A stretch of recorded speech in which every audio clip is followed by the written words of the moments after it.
Electrostatic potential and capacitance. Now today we are going to discuss with electrostatic or electric potential due to point charge, due to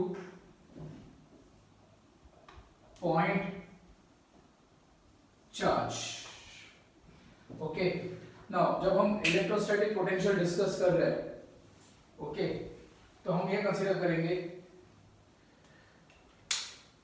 electrostatic potential due to a point charge. अभी हम discuss कर रहे हैं point charge को लेके. Okay, अभी मैं जब पॉइंट चार्ज के बारे में डिस्कस कर रहा हूं, तो सपोज मान के चलो कि मेरे पास यहाँ पे एक चार्ज है, दैट इज कैपिटल Q, इस पॉइंट हियर, और let this point be what? P, which is lying in a force field having position vector which one? Vector r. अभी suppose something is at infinity. अभी something मतलब test charge, that is Q0 is placed at infinity and it is brought in a force field from infinity to a point P. तो हम लोग किस तरह इसको discuss करते हैं, और मुझे ये फाइंड आउट करना है कि what will be the potential at the point P. Potential क्या होगा, तो उसको मैं वर्क डन के टर्म्स में डिस्कस करूंगा. अभी जब हम वर्क डन के टर्म्स में डिस्कस करते हैं, तो general formula for work done is nothing other than vector F dot vector dr, true और फॉल्स, एंड दैट टू अगर मैं इंटीग्रेट कर रहा हूं. अब इसका मतलब क्या होगा कि बट ऑब्वियसली यहाँ पे मैं मान के ले रहा हूँ कि ये जो भी चार्ज है ना वो पॉजिटिव चार्ज है, और ये जो भी टेस्ट चार्ज ले रहा हूँ वो भी क्या है, पॉजिटिव चार्ज है. तो दोनों के बीच में कौन सा टाइप का फोर्स डेवलप होगा, रिपल्सिव फोर्स डेवलप होगा. तो ये ऑब्जेक्ट, ये चार्ज इस पे रिपल्सिव फोर्स एक्सर्ट करेगा, मतलब अगेंस्ट. अभी मुझे ये चार्ज को इंफिनिटी से कहां पे लेके आना है, इनटू अ फोर्स फील्ड. तो मैं धीरे धीरे लेके आऊंगा, keeping in mind that there is no accelerated motion. समझ में आया मैंने क्या कहा, कि मैं कोई भी एक्सेलरेट मोशन परफॉर्म नहीं करने दूंगा. तो मैं धीरे धीरे उसको under the effect of constant force, और ये फोर्स कैसा होगा, अप्लाइड. कैसा होगा, अप्लाइड. क्यों अप्लाइड होगा, उसका भी रीजन है कि जैसे जैसे मैं इसको लाऊंगा, सपोज मान के चलो ये पूरे पाथ को मैंने इक्वल पार्ट्स में कट किया. कितने पार्ट में कट किया, इक्वल पार्ट में कट किया. और ये छोटा सा जो पाथ है, सपोज मान के चलो this path, let it be which value, vector dr. अभी चार्ज यहाँ पे है Q0 और इसको यहां से मुझे यहां तक लाना है. अभी सपोज इसका पोजीशन वेक्टर भी आप मार्क कर सकते हो, यहां से लेके यहां तक का, let it be which value, vector r dash, let it be which value, vector r dash. अभी टेस्ट चार्ज को मैं यहां से लेके आके यहां पे रखना चाहता हूं. तो बट ऑब्वियसली जब टेस्ट चार्ज यहां पे है, तो इसके ऊपर इलेक्ट्रिकल फोर्स किस डायरेक्शन में एक्ट होगा, इस डायरेक्शन में, दैट टू रिपल्सिव फोर्स. इस पे मुझे वर्क डन करना है, तो इसके अगेंस्ट में मुझे वर्क डन करना है, that is in this direction.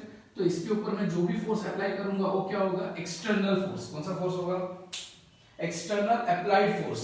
मतलब सो दैट मैं ये चार्ज को विदाउट एक्सेलरेशन धीरे धीरे धीरे धीरे करके इसको इसके फोर्स फील्ड में लाऊंगा. तो उसे समझ में आया. ओके, तो मैं जो भी वर्क डन करूंगा, whether it is against the force field or not, the answer is yes. तो work done will be negative. Work done will be what, negative, because work done मैं उसके against में कर रहा हूँ. तो as per this rule, अगर मैं ऑब्जेक्ट यहां से यहां पे लेके आ रहा हूं, तो I am covering a displacement of how much, dr. अभी मैं फोर्स की बात करता हूं, Coulombian force, that is force is equal to, formula क्या है, q0 by which value, r². अभी वो कहां पे है, सपोज मान के चलो r डैश पे, कहां पे है, r डैश. तो r डैश स्क्वायर और यहां पे r डैश कैप लिख रहा हूं. अभी वेक्टर dr है, अभी vector dr that is nothing other than dr r cap लिख सकता हूं. अभी ये कौन से टाइप का वैल्यू है, अभी मैं इसको इंटीग्रेशन हटा देता हूं. अभी सिंपल सा लिखता हूं,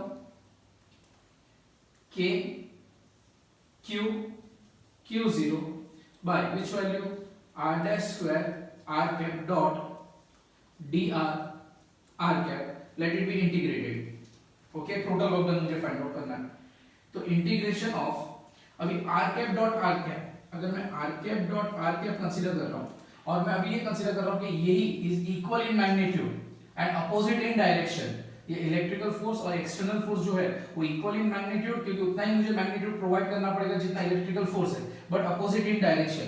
तो यहाँ पे I cap dot I cap will be opposite in direction, मतलब थीटा का वैल्यू ये केस में क्या होता है 180, कौन सा होता है 180, तो आंसर क्या आएगा, since they are opposite in direction तो आंसर क्या आएगा -1। तो अल्टीमेटली ये वैल्यू को यहाँ पे सब्स्टिट्यूट करता हूँ, तो इंटीग्रेटिंग ऑफ माइनस के Q q0 by which value r square dr लिख सकता हूँ, that is nothing other than work done in bringing a charge from infinity to a point p, infinity to a point p। Hope so समझ में आया।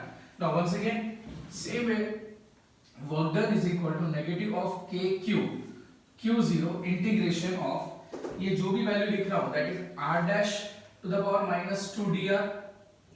Object is brought from where to where, from infinity to a force field, let the force field at a distance of which value r, ये point पे। once again same integration formula, x to the power n dx gives rise to x to the power n plus 1 upon which value n plus 1, और यहाँ पे n की value क्या है -2, so it gives rise to dash minus kq q0 in bracket r to the power minus r dash to the power -1 from where to where, from infinity to r। now this gives rise to dash minus kq q0, okay, minus sir बाहर आएगा तो minus into minus क्या हो गया plus, in bracket 1 by r dash from where to where, infinity to r, upper limit minus lower limit तो plus kq q0 in bracket 1 by r minus 1 by infinity। now since 1 by infinity can be written as which value 0, so ultimately outcome of the result मुझे क्या मिलेगा, kq q0 by r, that is work done in bringing a charge from where to where, from infinity to a point p, मुझे मिला। now outcome of the result as per the definition of electrostatic potential, work done is equal to which value, q delta v, yes or no। now when we discuss with work done is equal to q delta v, तो delta v can be written as dash, कहाँ पे delta v final minus initial, तो ये आपका final case हुआ और ये आपका क्या है initial, this is your initial, this is your, so work done in carrying a charge from infinity to p can be written as which value, q0 into delta v। now everybody know that delta v can be written as dash v of p minus v of infinity। now potential at infinity already it can be written as what, anything at infinity will be always 0, so delta v can be written as vp, so therefore मैं क्या लिख सकता हूँ यहाँ पे, work done from infinity to p is equal to q0 of which value, vp। now comes out to be dash potential at a point p can be written as work done from infinity to p upon which value, test charge।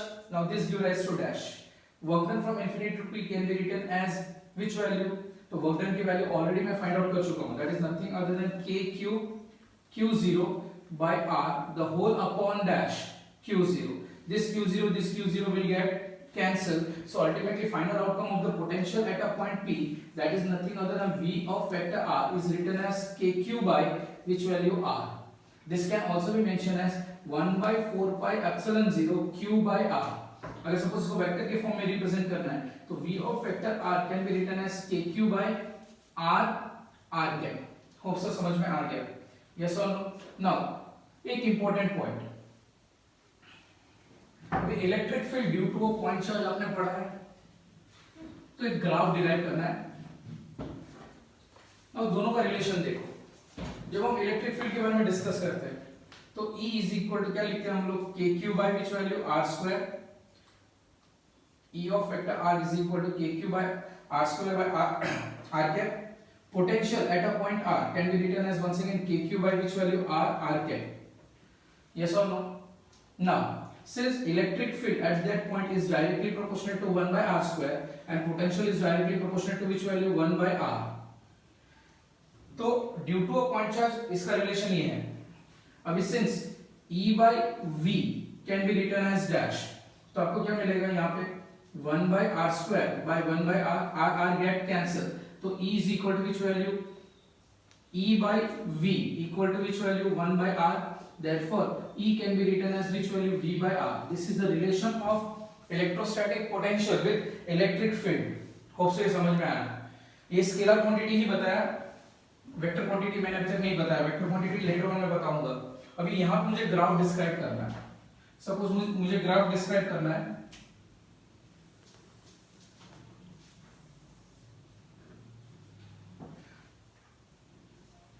Suppose मुझे potential का graph बताना है,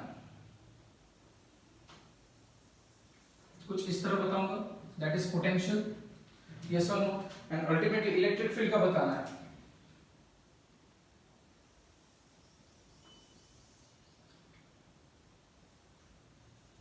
कुछ इस तरह का relation बताऊंगा।